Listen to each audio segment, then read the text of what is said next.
आपकी नौकरानी हूँ और ना ही आपका छोटा भाई जो आपका हुक्म सुनते ही दौड़कर आपके लिए गिलास पानी ले आऊं। मेरे बाप के घर में मेरे एक इशारे पर 10 नौकर हाथ बांधे खड़े रहते थे।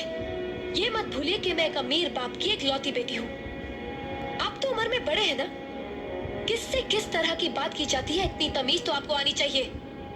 माइंडेड।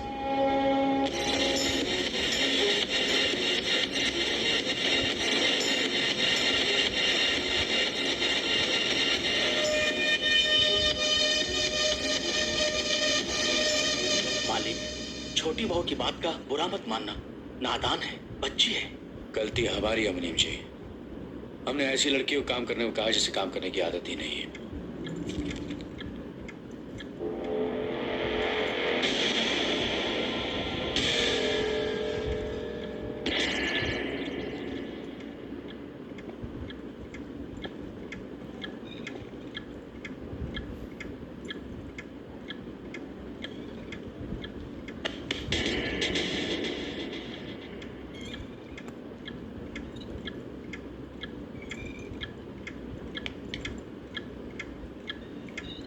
इसे मैं फेंक देता हूँ बड़े भैया, आप जाइए। मुनीम जी, जो राम प्रसाद की बेटी की शादी के लिए जेवर देने के लिए कहा था, भिजवा दिया? जी हाँ मालिक।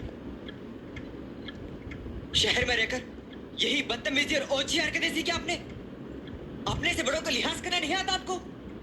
किससे कह रहे हो तुम? आपसे कह रहा हूँ। औरत पैदा हुई है तो औरत की तरह रहना सीखिए। मीना। नकुल, तुम अंदर जाओ।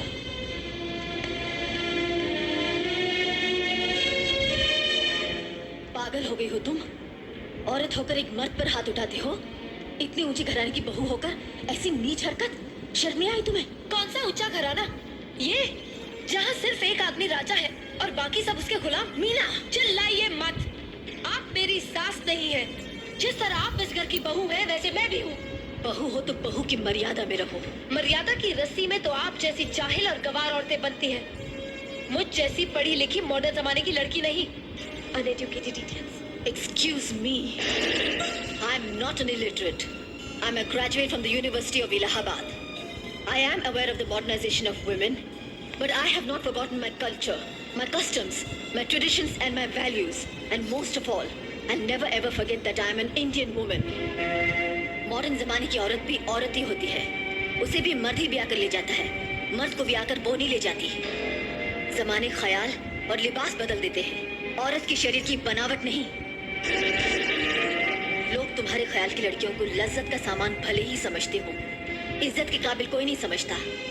इज्जत आज भी उन्हीं औरतों की होती है जिनकी आंखों में हया हो, लाज हो, शर्म हो। हम नहीं कहते कि तुम बंदिशों में रहो, लेकिन अपने दायरे की सीमा को मत भूलो। लड़की जब अपने माँ बाप के घर होती है तब उसके कांधों पर अपने ही घर की इज्जत का बोझ होता है, लेकिन जब वो बहू बनकर ससुराल जाती है तब उसके कांधों पर एक नहीं 2 परिवारों की इज्जत का बोझ होता है। आज जिस तरह तुमने नकुल को तमाचा मारा है, अगर उसी तरह उसका भी हाथ उठ जाता तो तुम्हारी क्या इज्जत रह जाती? कभी सोचा तुमने? क्या बात है मीना?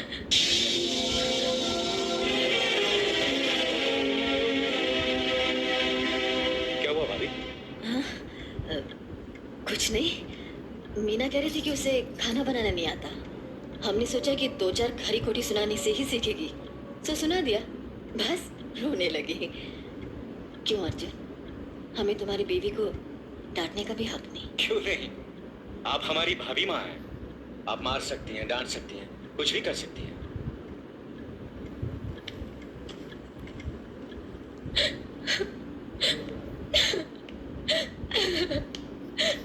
मैंने भूल की जो मैं लोगों के बीच आ गई। मेरी तो इस घर में कोई इज्जत ही नहीं है। जब देखो तो सब मेरी इंसल्ट करते रहते हैं। मैं कब से रो रही हूँ, तुम पूछ भी नहीं रहे हो कि मैं क्यों रो रही हूँ। बेकार रो रही है तो कौन पूछेगा? अच्छा, तो मैं तुम्हारे लिए और इस घर के लिए बेकार हो गई हूँ। अरे बेकार तो तुम हो गए अपने परिवार के बीच में रहकर। मैं कब से बोले जा रही हूँ और तुम हो के सुन ही नहीं रहे हो। इंसान की चीख सुनकर लोग शुभ अशुभ का विचार करते हैं, लेकिन जब मेंढकी को जुकाम होता है उसकी चीख की कोई परवाह नहीं करता। ये मत भूलो कि जब मेड की चिल्लाती है तो आंधी और तूफान आते हैं। आंधी और तूफान